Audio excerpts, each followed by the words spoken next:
কুনাল এটা বসে বসে শহীদুল্লাহকে ডাকো, সরে যাও তোমরা এখান থেকে, ওদের রাস্তা যাও।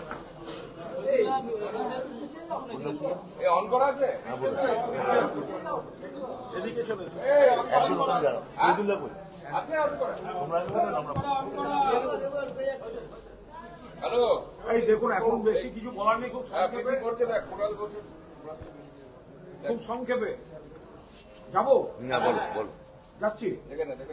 আচ্ছা, আজকে এসএলএসটি নবম থেকে দ্বাদশ শ্রেণীর যে চাকরি প্রার্থীরা রয়েছেন তাদের চাকরির জট খোলার বিষয়ে একটি বৈঠক দুদফায় হয়েছে বিকাশ ভবনে। মাননীয় শিক্ষামন্ত্রী ব্রাত্য বসুর উদ্যোগে এবং উপস্থিতিতে, সঙ্গে শিক্ষা সচিব মনীষ জৈন, এসএসসির চেয়ারম্যান সিদ্ধার্থ মজুমদার, সংশ্লিষ্ট দপ্তরের অন্যান্য কর্তারা, আইন বিভাগের কর্তারা, তারা সবাই ছিলেন। আন্দোলনকারীদের অনুরোধে আমিও ছিলাম এবং আন্দোলনকারীরা এখানে সবাই রয়েছেন। সাহিদুল্লাহ, অভিষেক, মিঠুন, ওরা সবাই রয়েছেন, নাসের, সবাই রয়েছেন। খুব সংক্ষেপে বলি, আপনাদের রিপিট করার কোনো জায়গা নেই। এই জটটা একটা বিকট জটে দাঁড়িয়েছিল এবং সেই জটটা নিশ্চয়ই কারুর ভুলে তৈরি হয়েছে, এটা নিয়ে অস্বীকার করার কোনো কারণ নেই। কিন্তু হাইকোর্টের মহামান্য বিচারপতি যখন ছিলেন অভিজিৎ গঙ্গোপাধ্যায়, তিনি এটার সমাধানের বদলে এসএসসির একটা পিটিশনের উপর তিনি ইচ্ছা করলে সেই সময় এই নিয়োগটাকে সবুজ সংকেত দিয়ে দিতে পারতেন, কিন্তু সেটা তিনি না দিয়ে সিবিআই ডাকতে গিয়ে এমন সব রায় লিখে গেছেন যে আইনি জটে একদম জড়িয়ে গিয়েছে গোটা বিষয়টা, এদের চাকরিটা আটকে গিয়েছে। তো সেইখান থেকে ওদেরও আন্দোলন করতে হচ্ছে। অন্যদিকে মাননীয় মুখ্যমন্ত্রীর নির্দেশ, মাননীয় অভিষেক বন্দ্যোপাধ্যায়ের উদ্যোগ, মাননীয় ব্রাত্য বসু চেষ্টা করে জটগুলো খোলার আইনি বিভিন্ন পর্যায়ের মতামত নেওয়া হয়েছে। তার সর্বশেষ বৈঠকে যেটা সারমর্ম দাঁড়িয়েছে, আমি এক লাইনে বলছি, বাকিটা ব্রাত্য বসু বলবেন।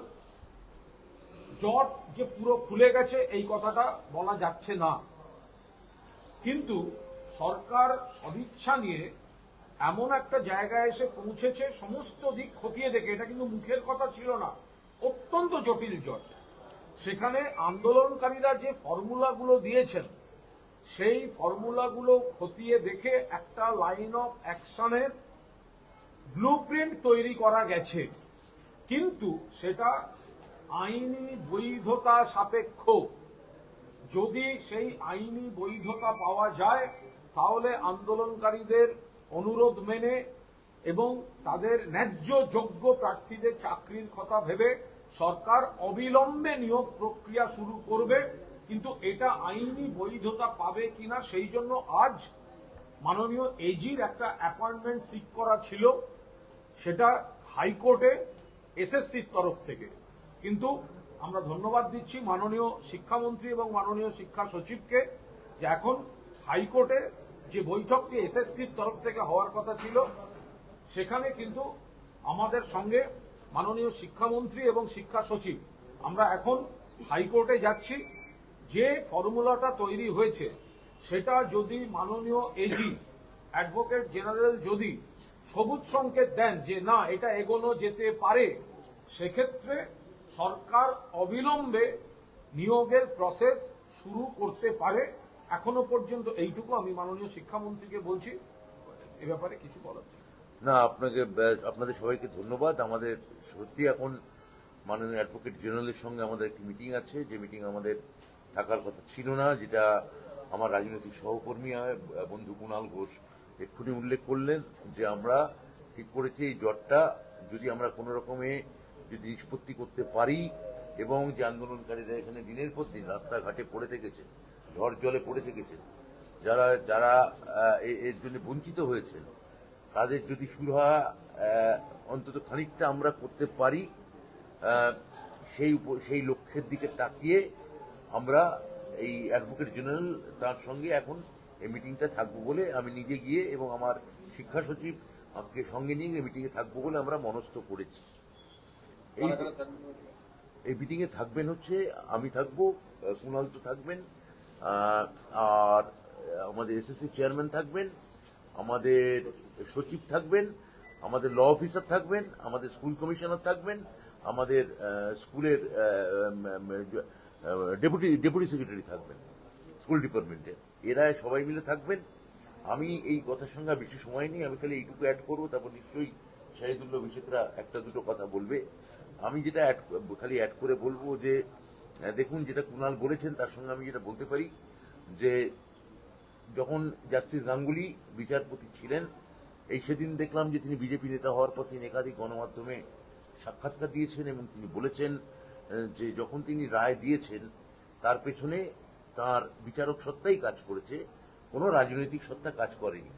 এই কথাটা যে কতটা অমূলক, এই কথাটা যে কতটা ভিত্তিহীন, তা শুধুমাত্র এদের রায়টা দেখলেই বোঝা যায়।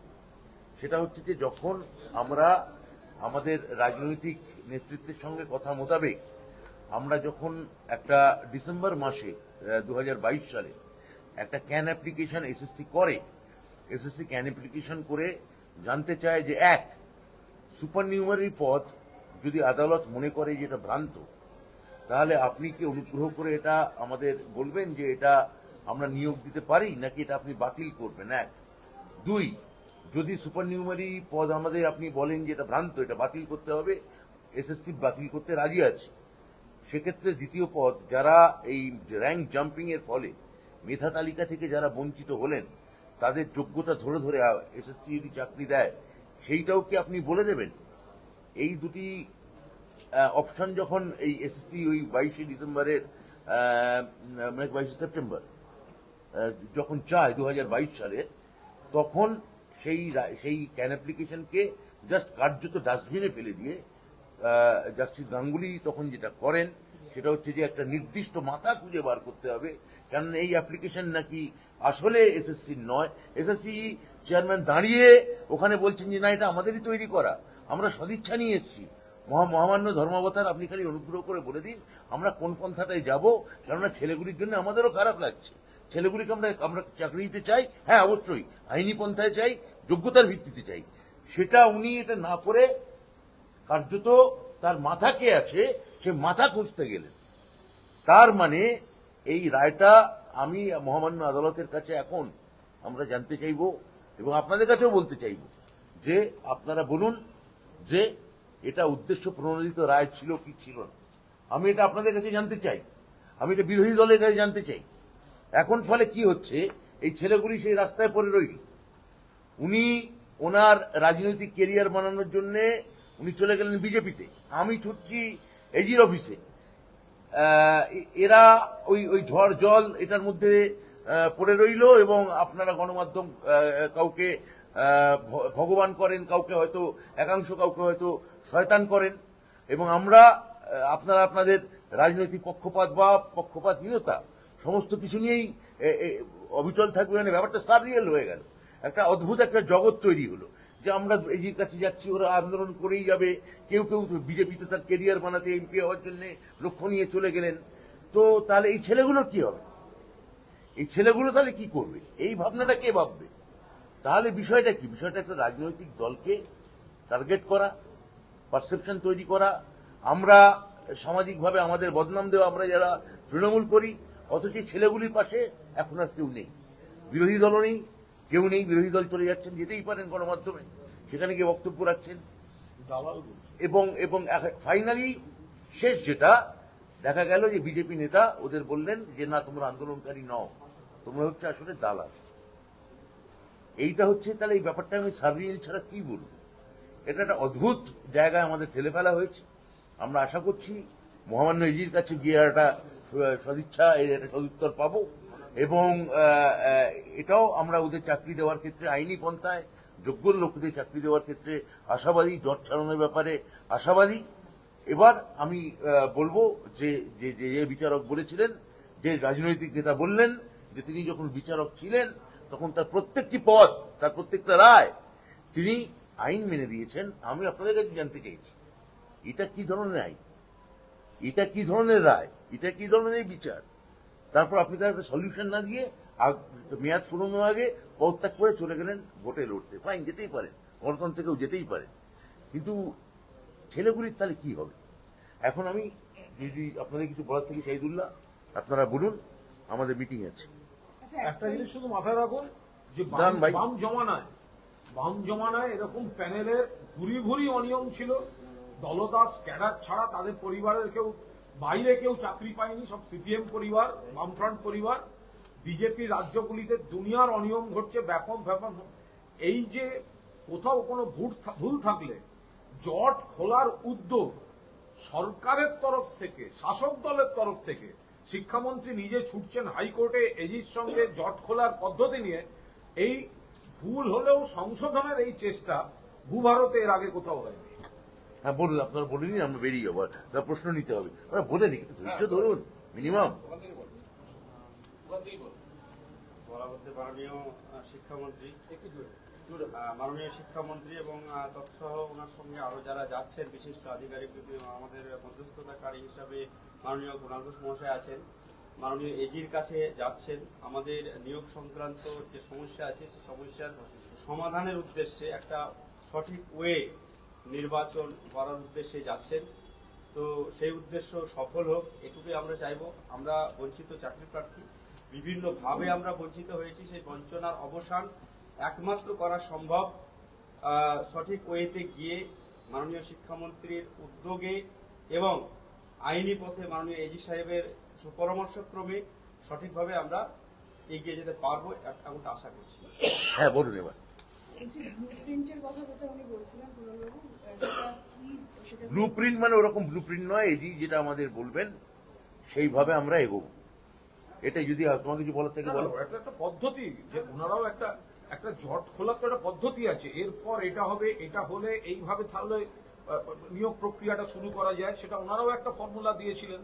শিক্ষা দপ্তর একটা খতিয়ে দেখেছে বা কমিশন একটা খতিয়ে দেখেছে, দেখে একটা ভাবনা চিন্তা হয়েছে এবং সেইটা এই কমিশন এবং সরকার অবিলম্বে শুরু করতে প্রস্তুত। তার জন্য আইনি বৈধতার একটা সম্মতি চাই, কারণ একটা করতে গিয়ে সদিচ্ছা দেখাতে গিয়ে আবার কেউ একটা মামলা করে সেই জট পাকিয়ে দিলেন, সেটা করে লাভ নেই। ফলে যে পদ্ধতিটা ঠিক হয়েছে এবং সেটায় একটা সহমত তৈরি হচ্ছে, সেইটার আইনি বৈধতার জন্যই মাননীয় এজির কাছে যাবে। দেখুন, প্রাইমারিতে একটা জট পাকিয়েছিল। প্রাইমারিতে আমরা 10,000 চাকরি মাননীয় মুখ্যমন্ত্রীর অনুমতি অনুসারে এবং তার নির্দেশে ইতিমধ্যে আমরা দিতে পেরেছি, আমাদের পর্ষদ দিতে পেরেছে। এবার স্কুল সার্ভিস কমিশনের যে জটটা এইখানে আটকে আছে, আমরা এটা খোলার ক্ষেত্রে আশাবাদী। আমি চাইবো যে আপনারা ওদের পাশে থাকুন, ওদের সাহায্য করুন এবং যারা এই আমরা এই যে চাকরিটা যাতে আইনি পন্থায় দিতে পারি, মহামান্য আদালত যাতে আমাদের সেটায় অনুমতি দেন, সে ব্যাপারে আপনারা আমাদের সহযোগিতা করুন, এটুকুই বলতে পারি। আর লাস্ট কোশ্চেন, পদ্ধতিটা যেটা হয়েছে সেটা নিয়ে ওনার মানে একটা জায়গাতে আপনারা এসেছেন, সেটা কি মানে এটির সাথে যেটা আলোচনা করছেন